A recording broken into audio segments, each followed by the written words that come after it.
I have a cup of tea every morning with my mother and father, who live downstairs in an apartment very close by. I've been doing that for many, many years now. I don't even remember when I started this.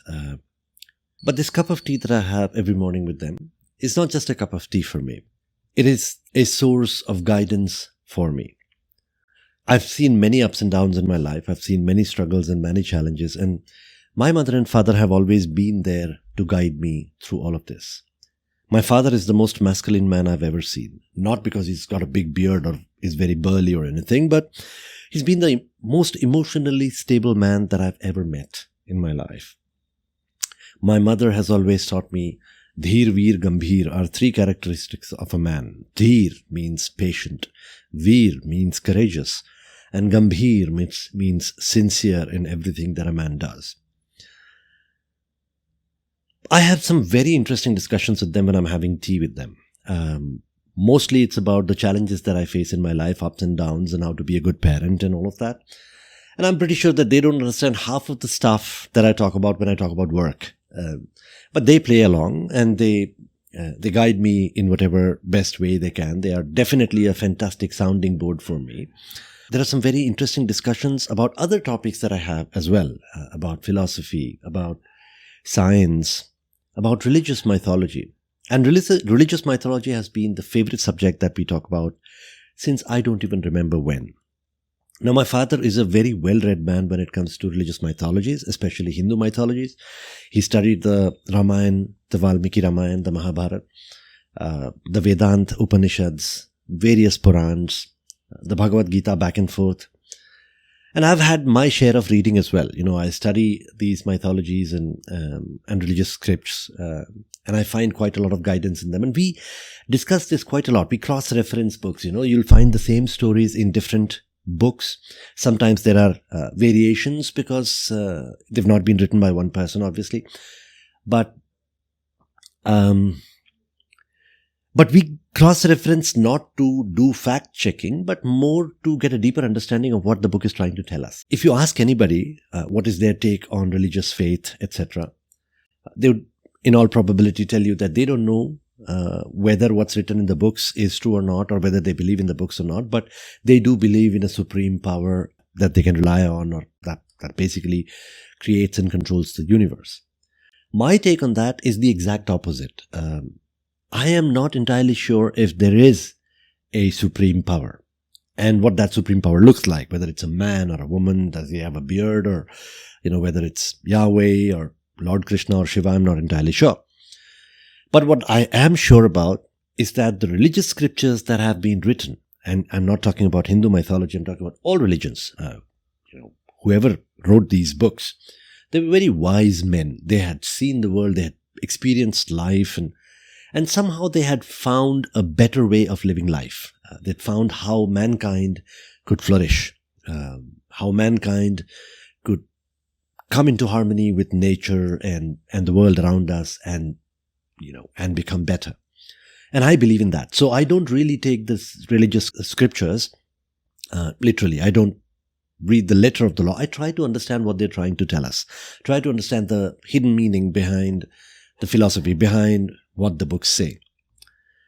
Now you must be thinking, why am I talking about all of this? Why am I talking about my mother and father and religion and philosophy on Enterprise Architecture Radio?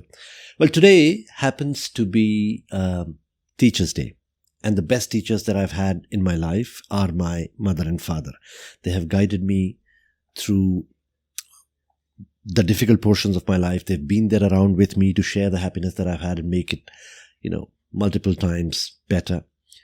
And I'm eternally thankful to them. But they're not the only teachers that I've had in my life. Every single person who's touched my life, who's contributed to make my life better, to make me who I am today, I wish them happy Teachers' Day. And every single person who is going to be a part of my life, who's going to make me who I am going to become in the future, I wish them happy Teachers' Day as well. Now, Teachers' Day is celebrated in India. I'm not sure if it is celebrated all around the world, but it's celebrated as a tribute to Dr. Sarvapally Radhakrishnan. Now, Dr. Sarvapally Radhakrishnan was the second president of India. Before that, he had served as vice president, and he was awarded the Bharat Ratna, which happens to be the highest civilian award in India.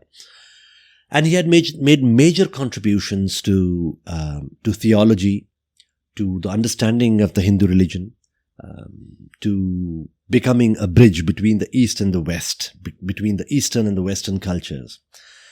So, Teachers' Day, happy Teachers' Day to everyone. And let's get on with the topic of the day. Systems thinking again. So this is the third episode that we are going to be talking about systems thinking. And I promise you that I'm going to change the subject next episode onwards.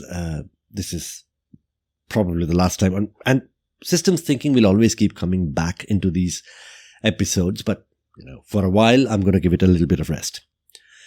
So, a couple of years ago, we were talking about blockchain and Web 3.0, and we were thinking that blockchain is going to change the world. It's going to make everything different. It's going to democratize and so on and so forth. And there's a big hullabaloo about cryptocurrency and whatnot.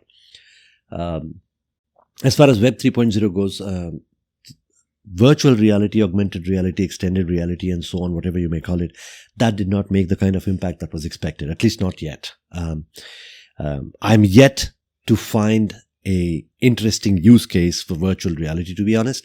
The only reasonably feasible use case that I see at this point in time for virtual reality is gaming. And I know it doesn't have a huge business impact, but I'm sure that the gamers are going to be heavily enthusiastic about virtual reality to play augmented reality, virtual reality games. But other than that, I don't really see a solid business use case. Of course, there is it can be used for product development a little bit. As far as remote meetings and virtual meetings are concerned, I think, two-dimensional virtual meeting technologies like Microsoft Teams or Zoom calls, etc., are doing quite well, and I think they are sufficient. And if you really ask me, nothing can really defeat a good face-to-face conversation, right? It's, no matter how augmented you get, a good face-to-face conversation is what really brings in camaraderie and friendship. So, Web 3.0, we are yet to see how it changes the entire world. But the thing is that not every technology that we envision to change the world actually does, because the world is really a system. Everything, like I talked about in the previous episodes, everything is a system around us, right? And systems are self-balancing, self-correcting.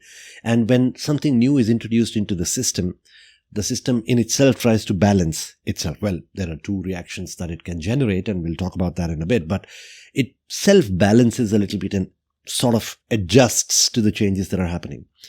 Today we are talking about artificial intelligence, right? ChatGPT has made a big impact, and people are talking about, using ChatGPT to write articles is one of the biggest thing, text-based generative AI. And then Microsoft is going to use ChatGPT to sort of create Copilot. It already has designer.microsoft.com, which is a fantastic tool, and it creates generative AI. It creates images and designs that are absolutely beautiful. And Copilot is something that's coming. So Copilot will help us in, various things, starting from writing articles to writing source code to creating beautiful presentations to, I can't even think about it. All the office tools are going to integrate with Copilot, and that's going to make life easy for so many people. So we are talking about artificial intelligence today, and we are talking about how it's going to take away jobs and how it's going to impact society and so on. But we must remember that systems are complex and we don't understand them. And I've talked about this in my previous episode. There are so many aspects about the system that we don't understand. Systems are multifaceted, they're multidimensional, and our linear brains are not able to completely fathom how they are going to be impacting the system overall, right? Because systems ultimately self-balance. The printing press came in, and at one point in time, we thought that that's going to change the entire world, and it did, but it just wasn't destructive, right? It was constructive. The system self-balanced itself, and people got used to it. They found new jobs. They acquired new skills, and then again, The digital media came in and we thought that it's the end of the printing press, and that's going to change the world. And well, it's been happening again and again and again, and system always balances itself. Well, either it balances itself or it starts a chain reaction towards destruction, right? Some systems do die out, right? Stone tablets did die out when the papyrus was invented, and printing press basically started a chain reaction that killed out a small piece of skill set. But that didn't end humanity, right? We adapted. The overall system adapts itself to sort of continue the progress. So the question is, how do we know? How do we know where to go? How do we take decisions? When major technologies come in and when they impact the system, either they start a chain reaction in one of the subsystems or the system starts self-balancing itself, how do we know where to go? What do we do? Right? One of the things that I think, which is also, by the way, a part of systems thinking, is feedback loops. Right? We always talk about vicious circles. Vicious circles are circles where one thing leads to the other and you just can't get out of it.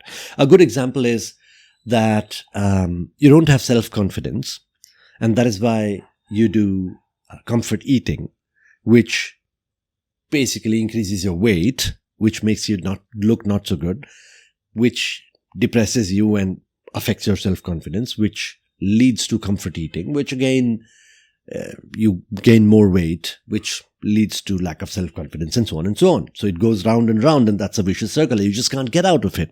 What you do then is break the vicious circle and turn it into a virtuous circle, right? You replace the comfort eating with exercising. Yeah? When you exercise, you see the effect, you lose a little bit of weight. When you lose a little bit of weight, you gain confidence, which leads to healthy eating, which leads to exercising, which leads to losing weight, which leads to self-confidence, and so on and so forth. So just like a vicious circle, a virtuous circle also provides us the necessary feedback that helps us in taking decisions, right? In taking decisions about what to do next. If we watch out for feedback loops, if we watch out for how the system is self-balancing itself, it makes easy for us to take decisions. That's all the time I have today.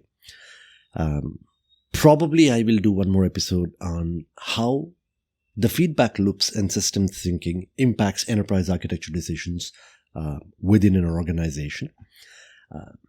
Probably in the next episode, but I promise you it'll be more on enterprise architecture and less on systems thinking. I hope you like the episode. If you do, then please like this video. If you think it is useful, please share it with your friends. It'll help the podcast grow. It'll help more people. We also have a discussion group. Get in touch with me. Let's have a nice discussion. I've had some people get in touch with me listening to the podcast, telling me how I can improve the show, and that is really good feedback.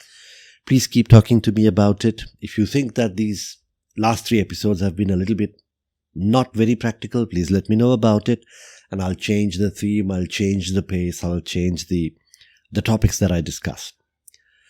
But in the end, remember, this podcast is less about me talking to you and more about creating an ecosystem of enterprise architects and enterprise architecture enthusiasts getting together and having a discussion that'll help them grow, right?